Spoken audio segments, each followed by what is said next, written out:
Assalamualaikum warahmatullahi wabarakatuh.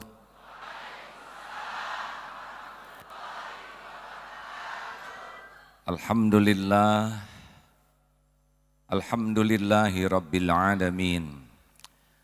Segala puji hanya milik Allah yang maha menatap, maha mendengar, maha tahu segala isi hati, maha menyaksikan apapun yang kita lakukan.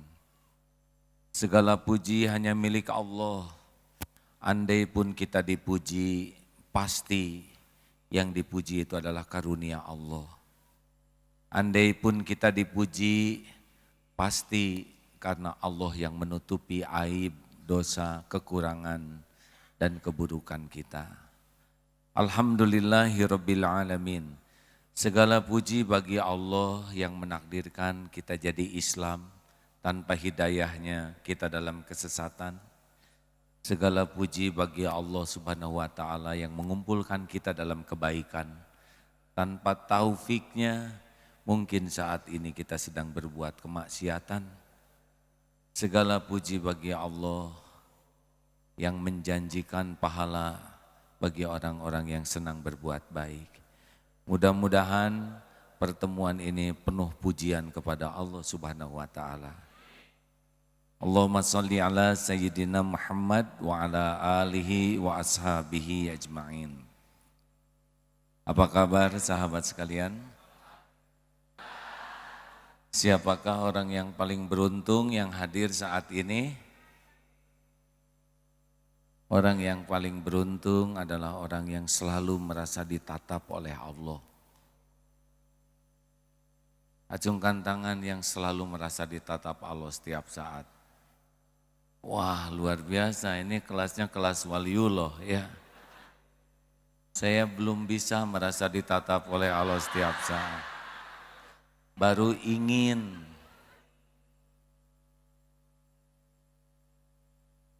Istighfar yang ngaku-ngaku sesuatu yang tidak ada pada dirinya ya.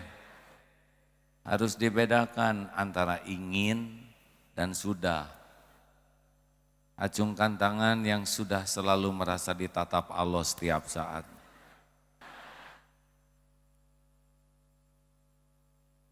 Siapakah orang yang paling beruntung? Yang paling beruntung yang sangat sibuk dengan Allah setiap saat. Apapun yang dia pandang membuat ingat kepada Allah. Karena apapun yang dia pandang pasti ciptaan Allah. Kalau dia mendengar pasti ingat kepada Allah. Karena yang dia dengar pasti terjadi dengan izin Allah. Apapun yang dia inginkan pasti ingat kepada Allah, sebab apapun yang diinginkannya pasti ada dalam kekuasaan Allah. Kalaupun dia cemas, takut, pasti ingat kepada Allah, sebab apapun yang dia takuti ada dalam genggaman Allah. Itulah yang paling beruntung. Perkara uang sama sekali bukan tanda sukses, karena penjahat juga dikasih lebih daripada kita uangnya, benar? Kalau ada yang bangga dengan uang, istighfar, ya. Dia bangga dengan sesuatu yang tidak berharga. Uang itu tidak ada harganya, kecuali mata lihat uang, hati ingat, nah barulah. Jadi banyak uang kira-kira bagi yang ingat Allah yang kebayang senang atau tegang?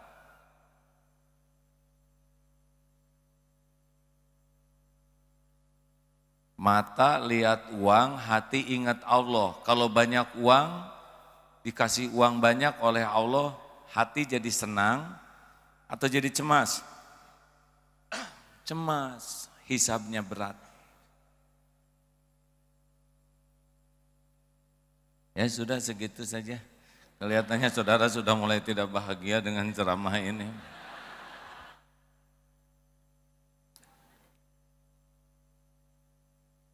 Dunia berikut isinya hanya seperti ini. Harganya 5.000 kalau isinya air. ganti dengan jus jadi 15.000. Ganti dengan madu 100.000. Jadi yang mengerubah itu bukan casing, melainkan isi. Ganti dengan comberan, tidak ada harganya. Banyak orang merasa sukses dengan casing, padahal casing tidak ada apa-apanya kalau isinya buruk. Nah, isi terhebat itu adalah siapa yang paling banyak mengingat Allah. Itulah isinya. Kalau ingat kepada Allah, lampu nyala, dan lupa kepada Allah, itu lampu mati atau gelap. Banyak terangnya, banyak gelapnya dalam hidup ini. Sing jujur ya, Allah tahu apa yang ada dalam pikiran saudara, hati saudara, dan Allah tahu apa yang dilakukan selama ini. Enggak usah bohong. Banyak terangnya, banyak gelapnya. Ya, itu jujur sudah alhamdulillah ya. Jangan kayak tadi, saya kaget.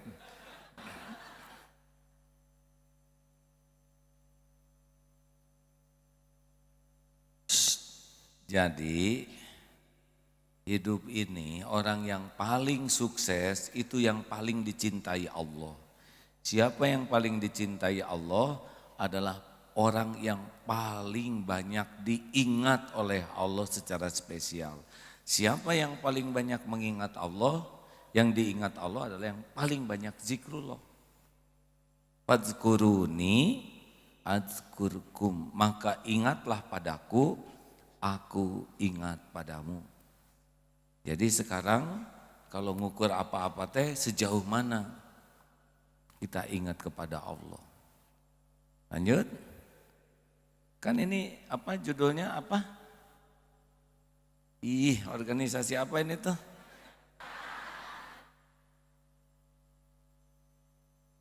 PPA.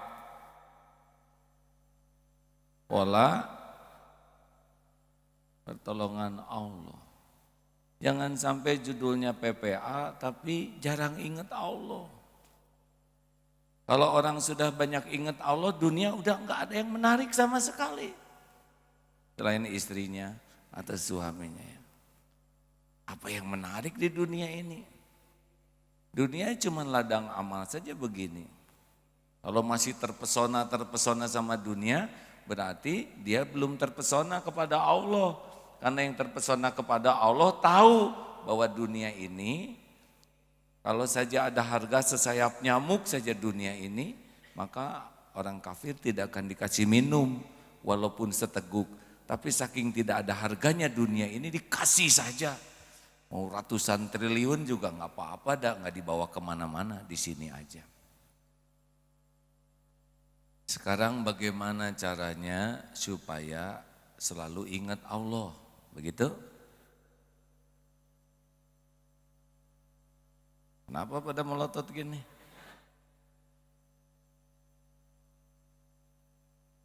Allah teh nggak bisa dibohongi hadirin.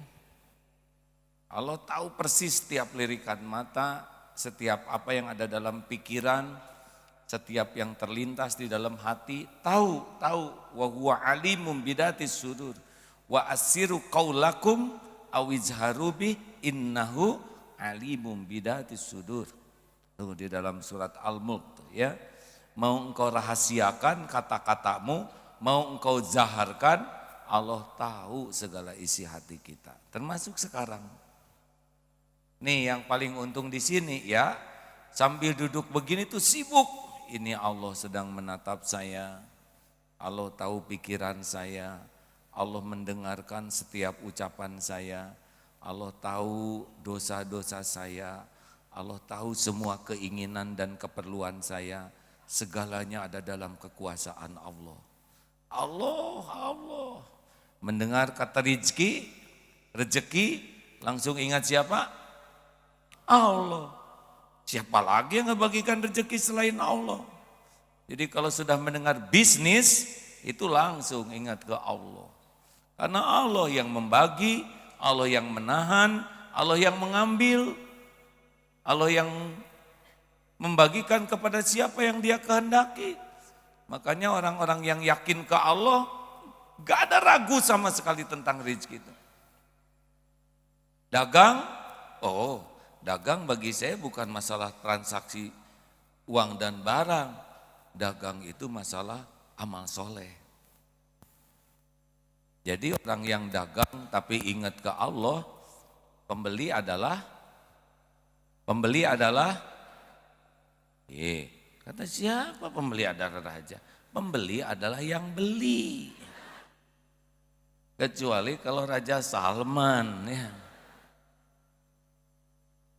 Pembeli adalah hamba Allah yang hanya jadi jalan kalau memang rezeki kita ada. Kalau enggak jadi jalan ya enggak apa-apa. Kenapa kamu dagang kok enggak pernah muji-muji dagangan? Mau apa? Yang nakdirkan laku itu adalah Allah. Tidak perlu kita memuji-muji dagangan sehingga bohong, apalagi sumpah palsu. Enggak perlu, tenang-tenang aja. Kalau kita tukang jeruk, Mang, ini jeruk manis enggak? Saya kurang tahu, karena belum saya kenyotin semua. Yang ini silakan dicoba. Yang lain saya tidak tahu. Kalau pohonnya sama mungkin rasanya sama. Begitu. Kalau gitu saya enggak jadi beli ya, enggak apa-apa. Enggak kecewa? Enggak. Dan rezeki mah enggak akan ketukar. Kalau rezeki saya pasti beli, kalau bukan rezeki saya enggak ada apa-apa. Yang penting berpahala. Masya Allah. Baru saya lihat pedagang seperti adek gini. Baik, sopan, jujur. Kata bos ini, ngomong-ngomong, adek sudah punya istri belum? Ya masih sedang ikhtiar Pak. Sama dek dengan saya. Gitu hadirin ya namanya. Pasti pengen diangkat mantu ya. Baru juga jujur segitu. Begitulah hadirin. Jadi enggak ada takutnya. Tiba-tiba ada tukang jeruk lagi di sebelah. Cemas jangan? Jawab. Kenapa cemas? Ini hamba Allah. Ciptaan Allah. Allah juga yang ngasih rezeki. Kenapa kita jadi iri, dengki sama sebelah? Ya gara-gara dia dagang di sebelah saya, rezeki saya jadi berkurang. Oh iya? Mungkinkah rezeki kita berkurang karena ada pedagang hamba Allah yang Allah kasih rezeki ke dia? Jawab hadirin. Masa Allah ngasih rezeki ke dia, kita nyebut rezeki kita berkurang? Enggak mungkin. Sok atau diam di sini. Dan rezeki mah Allah yang ngebagi. Itulah zikrullah. Jelas tidak nih? Udah nawar ke kita, beli ke sini. Alhamdulillah, dia saudara kita. Dia punya anak, punya istri, harus bayar sekolah, bayar kontrakan, nabung buat umroh, buat haji. Kenapa Allah ngasih rezeki ke beliau? Kita sakit hati. Di mana zikrullahnya? Itu dagang. Ada pedagang di sini? Acungkan tangan. Alhamdulillah. Saya juga ngacung ya. Saya pedagang. Urusan dagang itu dengan Allah. Kalau dengan makhluk adalah amal soleh. Ya.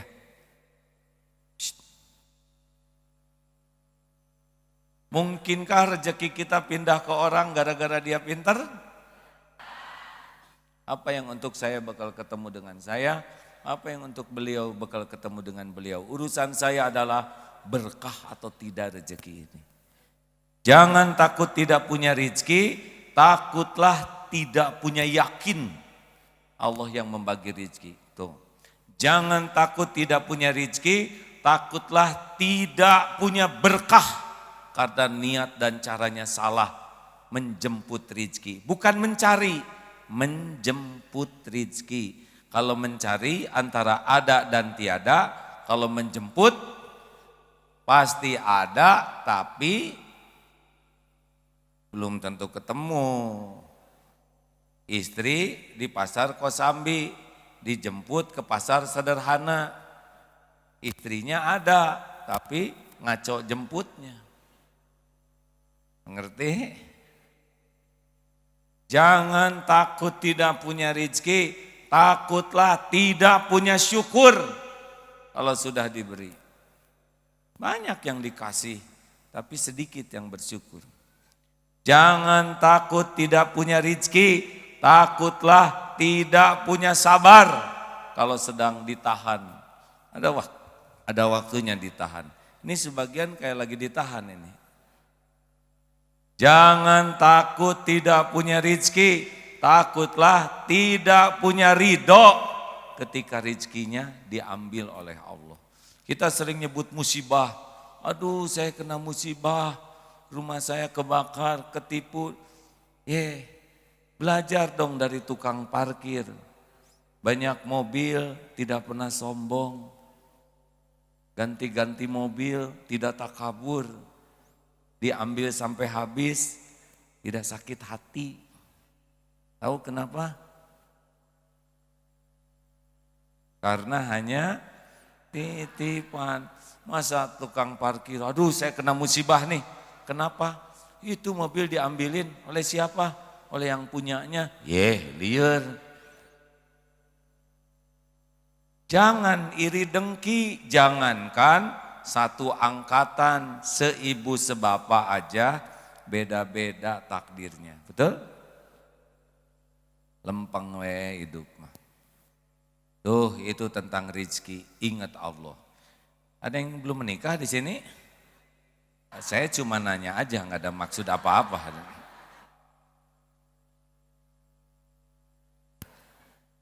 Ingat jodoh, ingat Allah. Udah satu yang harus kita ingat, Allah. Saya sih wajahnya kurang cakep. Lah kenapa ngomong sama saya? Mana ada orang yang mau sama saya hidung pesek, bibir tebal. Siapa yang menciptakan kita? Allah. Siapa yang ngatur jodoh?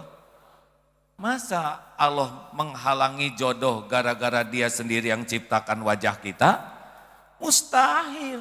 Boleh jadi justru yang hidungnya mungil itu dalam pandangan calonnya itulah yang eksotis. Serius hadirin. Kita kan tidak tahu rahasia Allah, benar? Di Darut Tauhid ada yang memilih suaminya tunanetra. Dia benar-benar ingin suami yang tunanetra. Kenapa? Semoga saya menuntun suami saya di dunia, Allah menuntun saya jadi ahli sorga. Coba itu. Nih si Akang, ya ada jodohnya? Ada. Berapa anak ya? Malu-malu embe. Mau 3. Tuh beliau duduk di kursi roda. Allah takdirkan ada jodohnya, makanya orang-orang yang sibuk mikirin jodoh enggak inget Allah teh stres tiap tahun teh. Saya sudah kepala 3, mau kepala 3, kepala pundak, lutut kaki sama. Yang waktu itu heboh, waktu seseorang nikah lagi ya.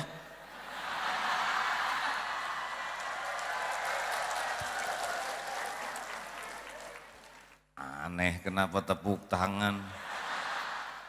Kalau orang sudah yakin ke Allah mah enggak ribet. Dan tiap orang juga ada episode masing-masing, betul? Jangankan kita, daun jatuh saja sudah tertulis di lauh mahfuz.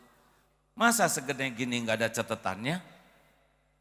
Dan ini mah perkara ujiannya. Kalau dengan takdir diamanahi lagi jadi dekat dengan Allah, itu bahagia. Ada yang tidak diberi, ada yang ditahan, ada yang dipisah, ada yang ditambah, semuanya ujian. Yang ingin mah banyak ya. Tapi udah belum tentu dikasih, benar? Tenang kayaknya. Dengan dibaheula hayang. Enak kaburu aki-aki tampi ki. Tampi si Nini tehnya Bu, Pak, ingat jodoh, enggak ingat Allah, sengsara. Udah rumah tangga, kenapa rumah tangga? Ini istri kurang bahagia, kenapa? Karena lebih banyak ingat suami daripada ingat Allah. Lebih berharap disayangi suami daripada berharap disayangi Allah. Lebih takut jauh dari suami daripada takut jauh dari Allah. Makanya ibu sengsara.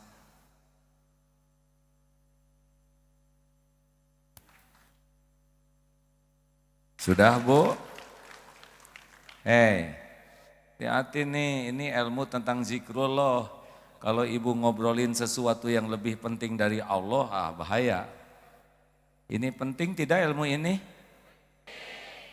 Kan banyak yang nanya, kenapa rumah tangga kami kurang bahagia? Boleh jadi punya Tuhan yang lain. Bu, Ibu, jangan terlalu cinta sama suami. Serius. Saya mah tidak mau istri-istri, maaf ya nyebutnya lebih dari saya. Enggak, ini serius. Saya mah tidak mau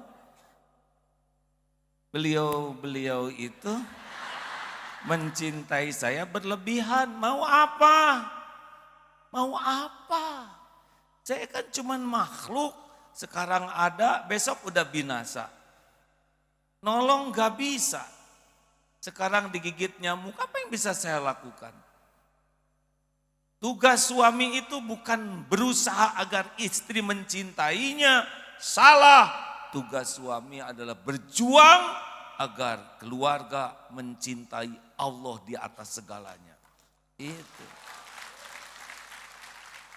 Jadi nggak usah lebay. Jadi kalau ada istri yang mengatakan, Pak, sesudah saya mendengar ceramah AA, mulai hari ini maaf Pak, untukmu hanya cinta yang sisa. Semakin kusadari Papa hanya makhluk biasa, tiada daya dan tiada upaya tanpa pertolongan Allah. Maaf Safah, hanya sisa untukmu, segala-galanya untuk Allah. Wah, dah top. Istri yang seperti itulah yang benar-benar solehah. Tapi kalau istri mengatakan, duhai Pak, engkau adalah segala-galanya bagiku. Musyrik yang hidupku hanya untukmu. Engkau bagai cahaya. Tanpa dirimu aku dalam kegelapan. Engkau bagai power bank.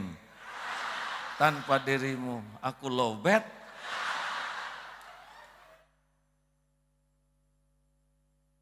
Udahlah, jangan lebay dengan kata-kata cinta ya. Shh. Ini serius hadirin. Jangan bangga lelaki kalau istri mencintai luar biasa, jangan bangga. Kalau istri mencintai suami berlebihan, dia tidak akan berfungsi normal sebagai istri. Karena dia tidak akan mengerjakan apapun kecuali hanya suami saja yang dia pikirkan. Dia tidak bisa ngurus anak, dia tidak akan memuliakan orang tua, mertua, dia juga tidak bisa mengurus kita. Yang dia pikir bagaimana supaya saya tidak kehilangan suami. Bu, udah nyobain cemburu enggak? Sudah pernah merasakan cemburu? Bahagia atau sengsara? Pikiran jadi jernih atau kacau? Hati jadi tenang atau galau? Makan jadi enak atau enak? Tidur jadi nyenyak atau susah? Dengan penderitaan yang luar biasa seperti itu, urusan jadi beres atau nambah? Tuh, kan gitu. Itu yang dicemburuin jadi jinak atau makin lincah? Bayangin udah menderita, nelangsa. Kenapa? Ya Allah tahu ibu menuhankan suami. Shh. Janganlah Bu, gini nih. Siapa yang menciptakan? Ibu? Siapa yang menciptakan Ibu? Yang menghidupkan? Yang ngasih rejeki siapa? Yang nutupin dosa dan aib? Yang bisa mengampuni ibu-ibu siapa? Yang bisa memberikan sakinah di hati? Yang memberi hidayah? Yang bisa melindungi? Yang bisa ngasih husnul khotimah? Yang punya sorga siapa? Kalau gitu suami ibu apa? Kenapa harus habis-habisan? Hah? Jawab ini teh. Suami ibu adalah ladang amal. Kelebihannya disyukuri, ibu dapat pahala. Kekurangannya ibu bersabar dan membantu memperbaiki, ibu dapat pahala. Cuman itu. Siap ya, pulang-pulang tidak begitu dicintai, siap? Karena ada sesuatu yang lain. Lelaki juga lelaki bisa jatuh derajatnya di sisi Allah karena lebih takut ke istri daripada takut ke Allah. Serius. Pernah dengar kisah tentang singa menikah belum? Singa menikah di sebuah hutan. Dalam resepsi pernikahan singa beda dengan kita. Kalau kita salaman mendekat, kalau singa dari jauh binatang-binatang tuh kelinci, kijang, monyet, gajah semuanya. Barakallahu laka wa baraka alaika wa jam bainakum fi khair. Tiba-tiba kucing loncat, mendekat.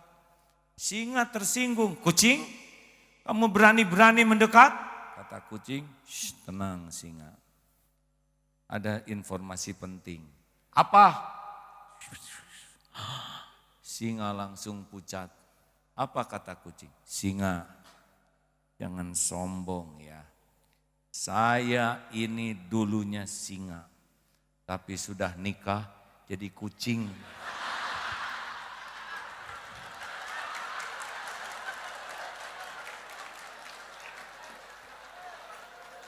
Mengerti, Pus? Ngerti, Pus? Meong, ngerti?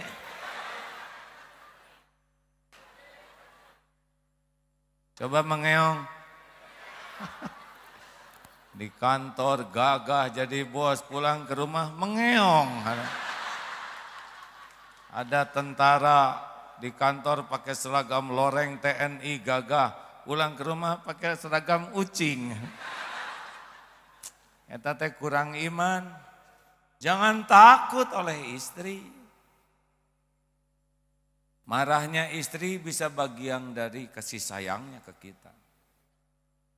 Oh iya, bagi saya sih wanita solehah tuh, istri solehah tuh bukan yang selalu nurut, enggak. Yang berani mengatakan tidak, kalau itu akan membuatnya masuk neraka. Benar. Pemberani wanita itu tidak Pak, bukan kasar, tapi tegas. Lelaki jangan takut sama istri ya. Memalukan. Bukan harus kasar. Seburuk-buruk lelaki adalah lelaki yang kasar kepada istrinya. Pengecut lelaki kasar itu. Tenang, menghadapi wanita itu tidak terlalu rumit. Karena wanita itu dibuat dari tulang rusuk yang bengkok.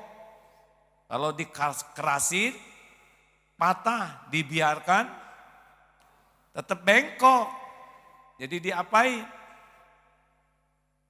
Dilus. Tetap bengkok. Disabarin. Harus bisa nahan diri. Dicontohin. Karena istri itu perlu contoh. Didoain, karena doa itu bisa merubah takdir. Dinasehati dengan bijak. Dan yang penting, disolatin. Itu adanya. Bukan jenazahnya Bu. Sholat tobat. Karena boleh jadi istri perilakunya kurang baik karena kita kepala keluarga belum bisa memimpin keluarga dengan benar. Tanggung jawab kita. Mengerti? Sing sabar. Shh. Sabar. Karena wanita memang begitu. Suka enggak jelas, itu intinya.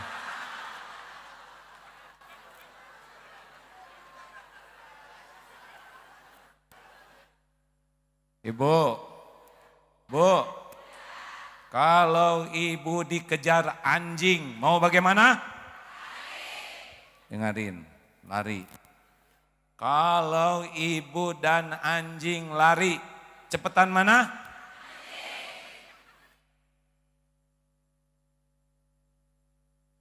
Nah, itulah wanita. Mereka tuh ngomong dulu, baru mikir. Udah mikir bingung. Udah bingung ketawa sendiri. Tapi tidak minta maaf, ya. Benar? Udah lihat. Mereka lagi bingung. Mereka masih ketawa. Memikirkan omongannya sendiri. Bu, kalau dikejar anjing bagaimana? Lari, bulat aja. Kalau ibu dan anjing lari cepetan, anjing. Nah, harus siap dengan kenyataan ini, ya. Maaf ya Bu. Ibu yang baik. Apakah ibu mau punya suami yang jujur? Dengerin, mau ya. Apakah ibu siap kalau suami ibu mengatakan yang sejujurnya? Selalu robah-robah, ya kan?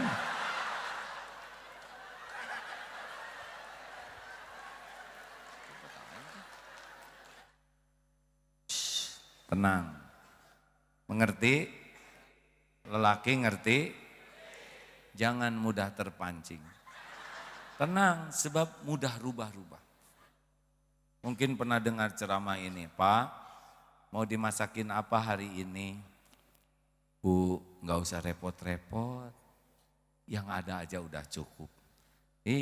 Suami teh, istri mau berbakti dipersulit, salah. Coba Pak, segitu solehnya juga salah.